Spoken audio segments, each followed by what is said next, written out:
అనగనగా ఒక అడవిలో ఒక పులుండేది. ఆ పులి ముసలిదైపోయింది. దాని గోళ్ళు, పళ్ళు బలహీనంగా అయిపోయాయి. రోజూ వేటాడడం కష్టమైపోయింది.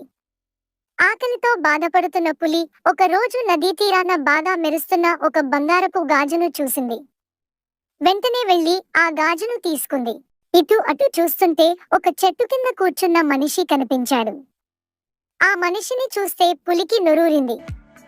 దగ్గరకెళితే ఆ మనిషి పారిపోతాడన్న భయంతో కొంచెం దూరంగా నుంచుని ఆ మనిషిని పిలిచింది. మనిషి పులిని చూసిన వెంటనే పారిపోబోయాడు.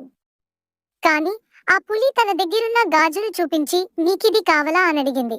నీ దగ్గరకొస్తే నువ్వు నన్ను తినేస్తావు, నేను రాను అన్నాడు మనిషి. నిన్ను చూస్తే యువకుడిలా ఉన్నావు, బలంగా కనిపిస్తున్నావు, నీకు నేనంటే భయమెందుకు? నేను చూడు ఎంత ముసలిదాన్నయిపోయాను అంది పులి. ఈ మాట విని ధైర్యం తెచ్చుకున్న మనిషి గాజును సంపాదించుకుందామన్న దురాశతో పులి దగ్గరకు వెళ్ళాడు. వెంటనే పులి మనిషి మీదకు దూకి అతన్ని చంపి తినేసింది. నిజంగా దురాశదు, ఖానికి చేటు.